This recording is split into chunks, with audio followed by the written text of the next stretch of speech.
So we are in costs of employee turnover. So they said the three causes: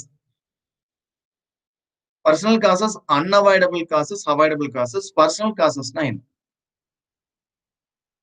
All personal reasons. Induce or compel an employee to leave. எப்ப induce பண்ணோம்? ஒரு கம்பெனில 5000 ரூபாய் சேர்த்து தரங்கண்ணா. எல்லாருமே ultimate time என்னது earn much இல்லையா? So அப்போ அதனால போவான். அப்படி இல்லைன்னா வேற compulsion.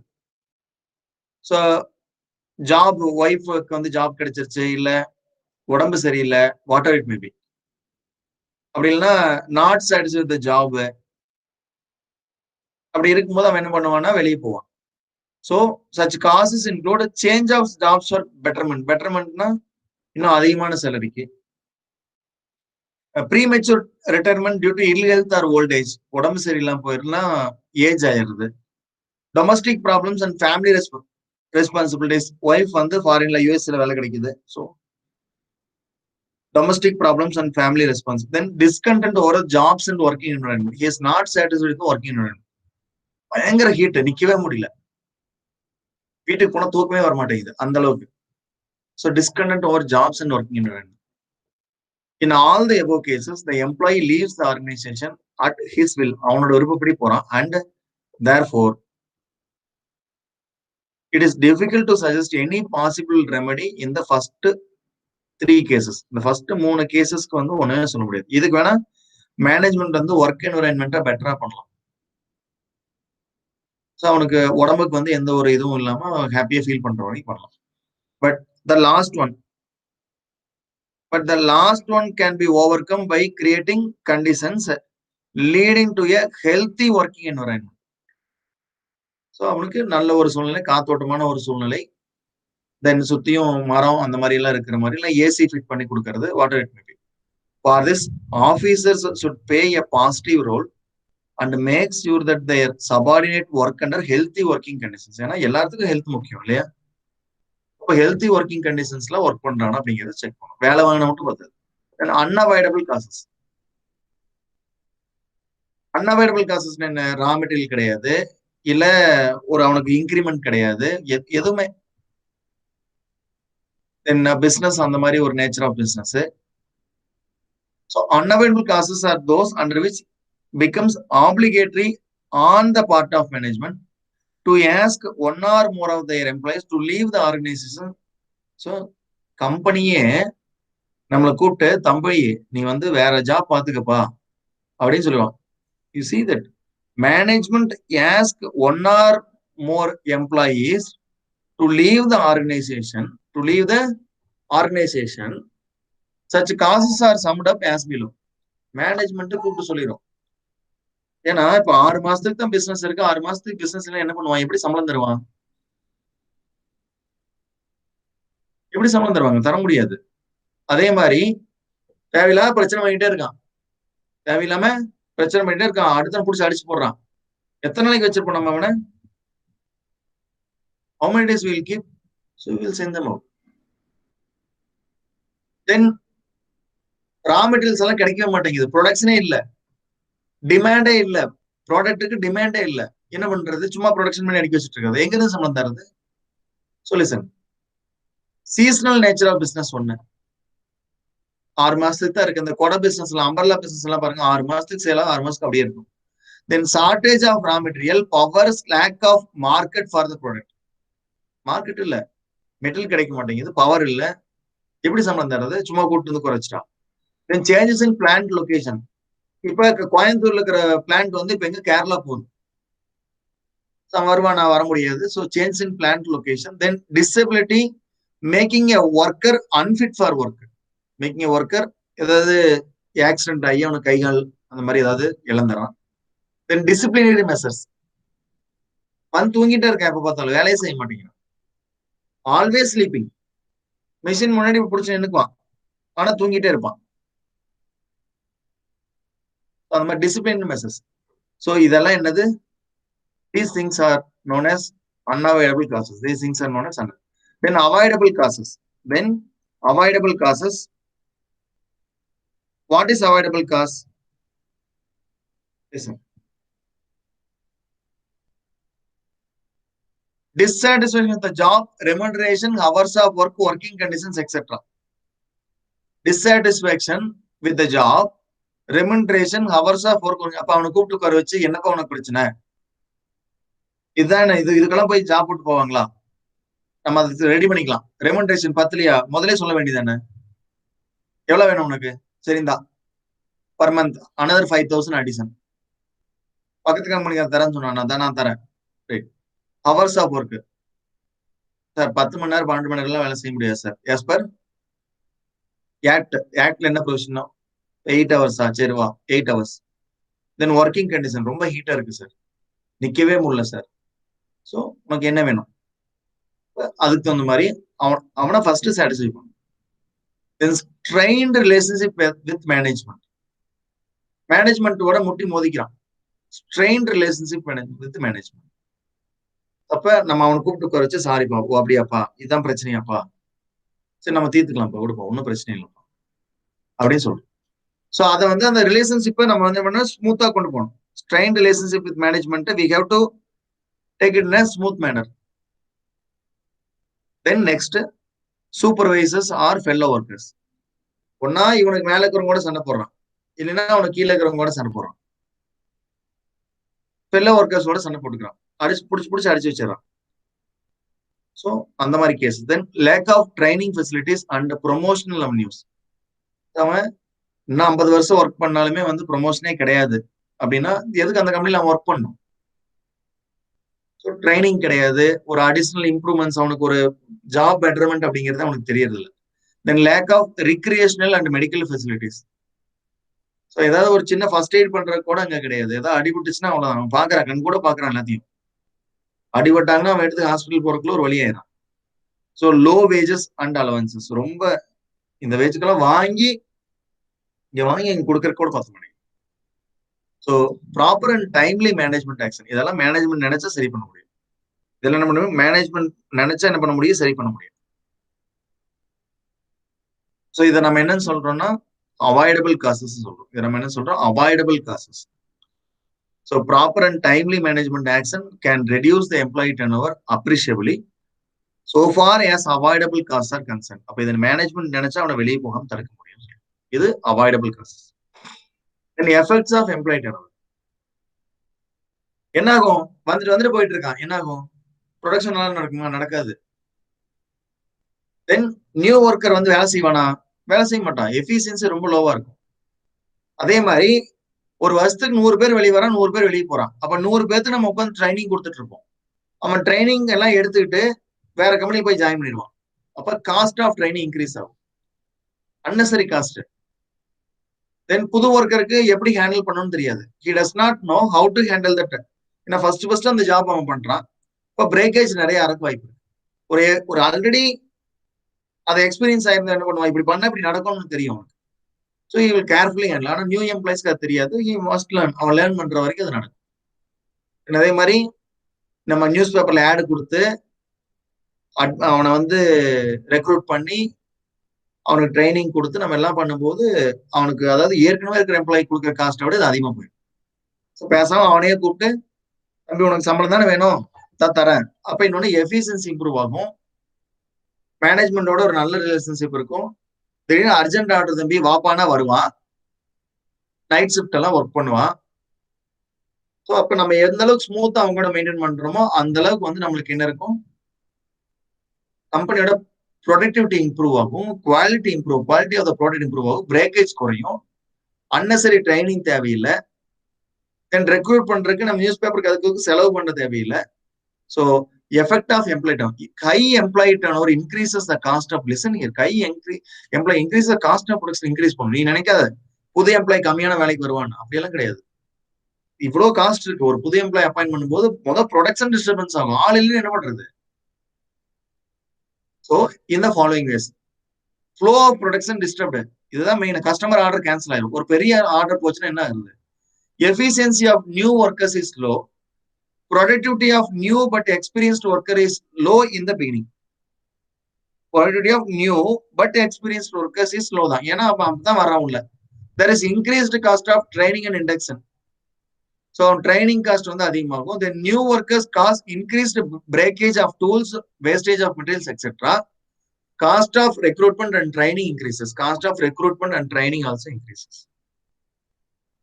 The effects of employee turnover.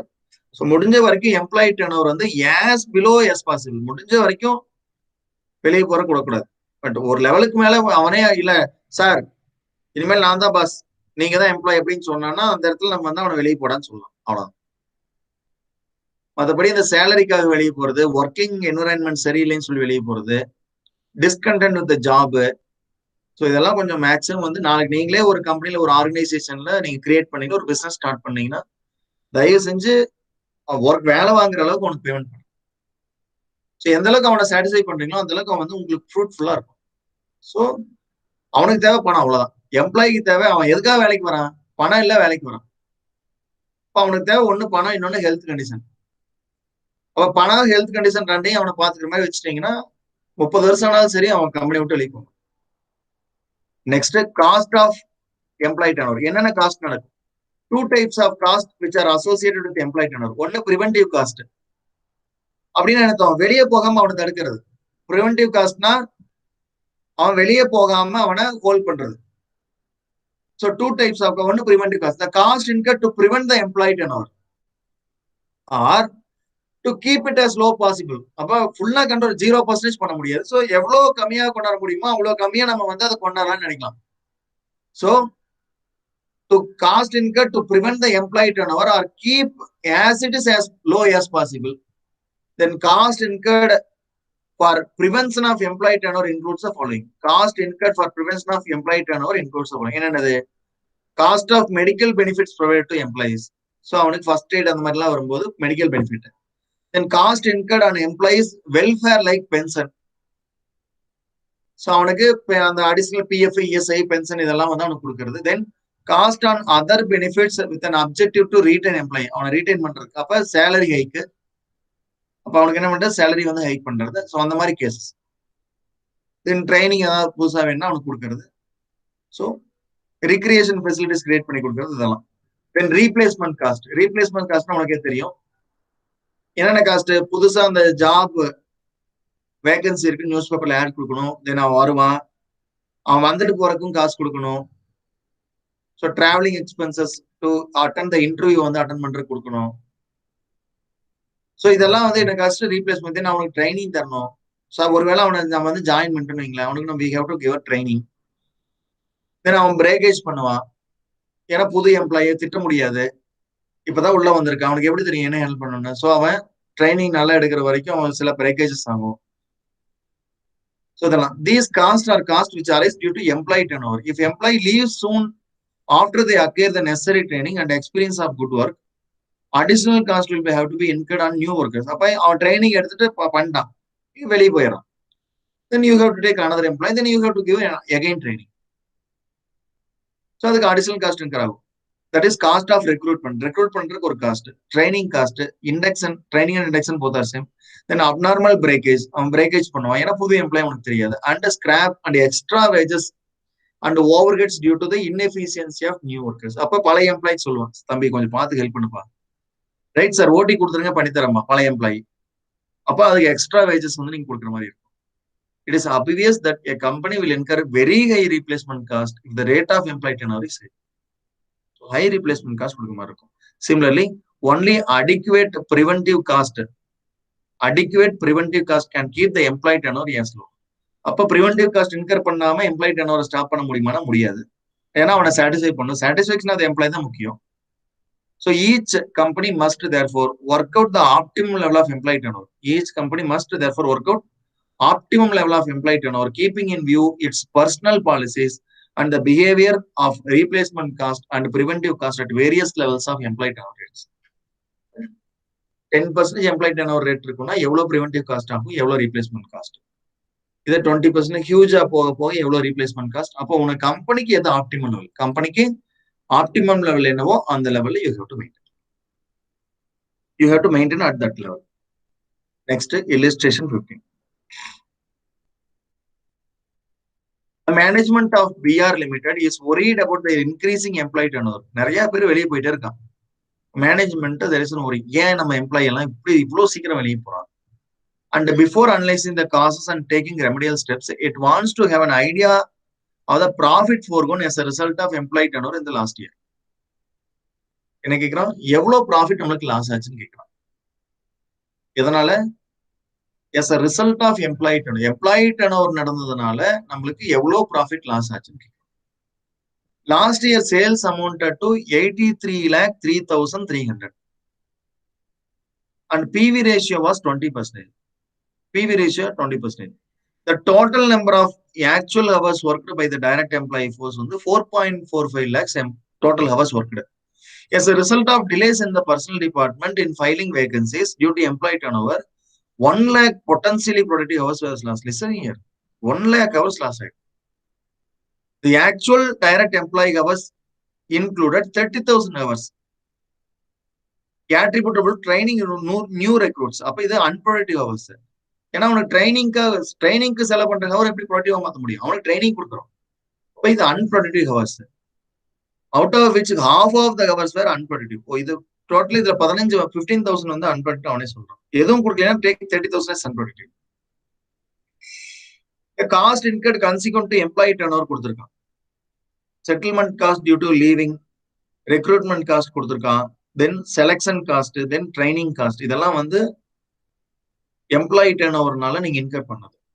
Assuming that the potential production lost as a consequence of employee turnover could have been sold at prevailing prices. This 1 lakh loss ஆச்சு பாத்தீங்களா, அது வந்து prevailing pricesல சேல்ஸ் பண்ணிக்கலாமா? Find the profit foregone in the last year on account of employee turnover. Employee turnoverனால நம்மளுக்கு எவ்வளவு loss ஆச்சுன்னு கேக்குறாங்க. Listen very carefully. So first கொடுத்திருக்க இன்ஃபர்மேஷன் ஃபர்ஸ்ட் கொடுத்து என்ன கேக்குறான்? ஃபர்ஸ்ட் கேக்குறது profit foregone. Profit foregone due to employee turnover. இதுதான் question. Profit foregone due to employee turnover. கொடுத்துருக்க இன்ஃபர்மேஷன் வச்சு ப்ராஃபிட் எப்படி கண்டுபிடிக்கிறது? உனக்கு மார்ஜினல் காஸ்டிங் தெரியும் இல்லையா? Marginal costing. They given sales equal to rupees 83,03,300. They given sales 83,300. Then they given PV ratio. They given PV ratio equal to 20%. What is the formula for PV ratio? PV ratio equal to contribution divided by sales into 100. PV ratio equal to contribution divided by sales into 100. So,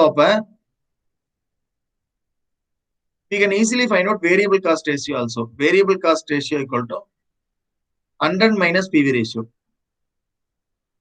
Our variable cost ratio equal to 100 minus 20% equal to 80%.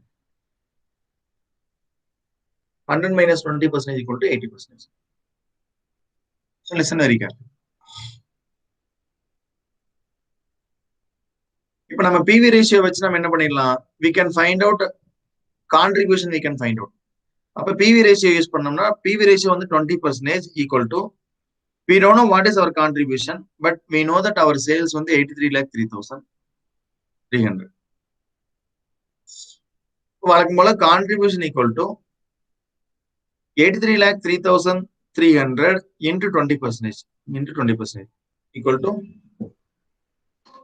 83,03,300 into 20% equal to 83,03,300 into 20% equal to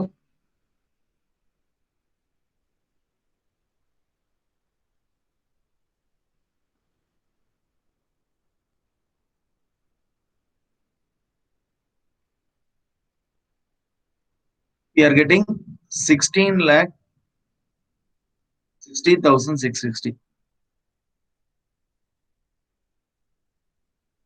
16,60,660 நமக்கு இது வந்து contribution.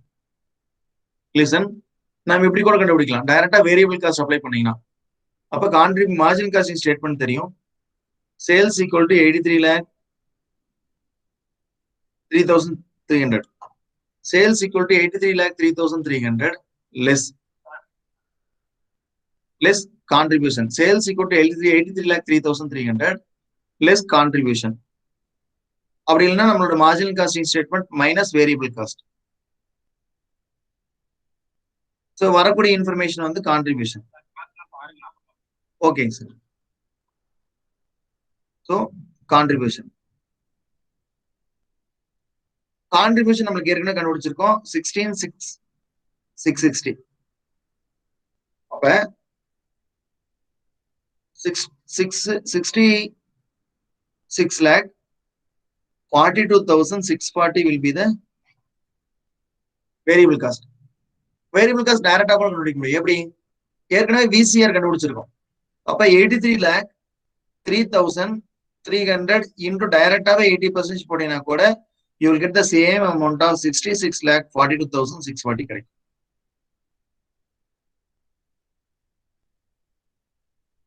நம்மளுக்கு overall contribution கிடைச்சிச்சு. we got our overall contribution வந்து 16,60,660 கண்டுபிடிச்சிட்டோம். then அதுக்கப்புறம் வேற ஏதாவது information? listen, last year sales amounted to, அப்ப நம்மளுக்கு லாஸ்ட் இயரோட கான்ட்ரிபியூஷன் கிடைச்சிருச்சு. அப்ப we will record this last இயரோட contribution 16,60,660 will be the last இயரோட contribution. then listen, next, total number of actual hours affected by the direct employee 4.45 lakhs. அப்ப total employee hours, that is direct employee hours equal to 4,45,000 hours. ஏன்னா அதுல training hours கொடுத்துட்டான். அந்த training ஹவர்ஸ்ல வந்து unproductive hours கொடுத்துட்டான். Less unproductive hours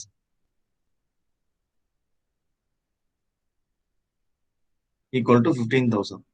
Therefore, effective or productive hours, productive direct employee hours equal to 4,30,000. 4,30,000 direct employee hours வந்து 4,30,000. next, the actual direct, next எவ்வளவுக்கு லாஸ்ட்ங்கறான்? 1 lakh productive hours were lastingறான். listen, 1 lakh productive hours were lastingறான். அப்ப gross profit equal to 16,60,660 when for 4,30,000 hours. எவ்வளவு hours last 1 lakh? therefore loss of gross profit, due to loss of productive hours, equal to 16,60,660 divided by 4,30,000 into 1 lakh. 16,60,660 division by 4,30,000 into 1 lakh equal to, so 3,86,200. 3,86,200. This is GP last, gross profit last, due to loss of productive hours. அப்போ அந்த 1 lakh hours நம்ம manufacture பண்ணியிருந்தோம்னா நம்மளுக்கு 3,86,200 ரூபாய் வந்து gross profit கிடைச்சிருக்கும். So productive hours loss ஆனதுனால நம்மளுக்கு 3,86,200 ரூபாய் லாஸ். ஸோ இப்போ 3,86,200 GP loss, gross profit loss. இது எதனால வந்துச்சு? எம்ப்ளாயி டர்ன் ஓவர்னால வந்துச்சு. இது எதனால வந்துச்சு? Due to employee turnover. அப்ப என்ன கேட்கிறான் கொஸ்டின்ல? ஃபைண்ட் அவுட், அது போக இந்த காஸ்ட்ல find out assume that potential production loss as a consequence of employee turnover should be sold at prevailing prices சொல்றோம். Find the profit foregone in the last year on account of employee turnover. Therefore, profit foregone. So particulars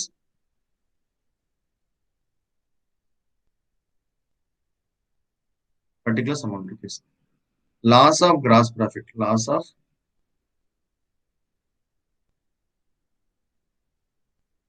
due to employee turnover, loss of gross profit due to employee turnover, 3,86,000. Then இந்த காஸ்ட்லாம் P&L வரும் இல்லையா? அப்ப இதுவும் சேர்த்து நம்ம profit குறைக்கும். அப்ப settlement cost due to leaving, settlement cost due to leaving. Then அடுத்த cost recruitment cost, selection cost, training cost. Recruitment cost, selection cost, training cost. Recruitment cost எவ்வளோ? ரெக்ரூட்மெண்ட் காஸ்ட் வந்து 26,740. என்ன இல்லையா? 43,820. 43,820. Then 12,750. 12,750. Then 30,490. 30,490. So profit lost. Profit lost due to employee turnover. Sir ஏன் sir இந்த costing add பண்றீங்கன்னா இதெல்லாம் P&L அக்கவுண்ட்லோட debit சைட்ல போட்டிருக்கோம். இப்ப இதுவும் நம்ம ப்ராஃபிட்டை குறைக்கும். ஸோ அதனால net profit lost, net profit lost due to employee turnover. அப்ப 386,200 plus 43,820 plus 26,740 plus 12,750 plus 30,490. So 5 lakhs. Listen, how much? 5 lakhs.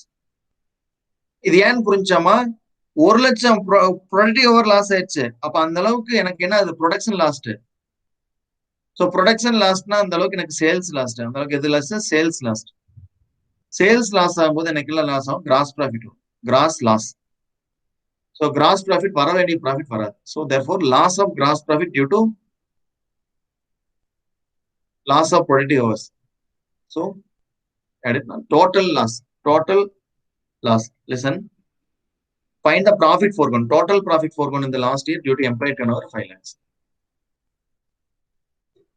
Total profit foregone due to employee turnover equal to, நம்ம வேற மாதிரி போட்டிருக்கோம், அவங்க வேற மாதிரி, ஏதோ இங்க 386 இதெல்லாம் வேற மாதிரி போட்டிருக்கோம். We have found out நம்ம மார்ஜினல் காஸ்டிங் அப்ரோச்ல எடுத்துப்போம். We found out marginal costing approach. Listen here, அவன் என்ன வேணா அவன் ஒர்க்கிங் மேல போறான் கீழே. எனக்கு இதுதான் மெயினா இருக்கு. எனக்கு I need this statement in the front. I need this statement in the front. Then these workings are form part of your answer. Your workings are not your main answer. So kindly do this. Kindly do this.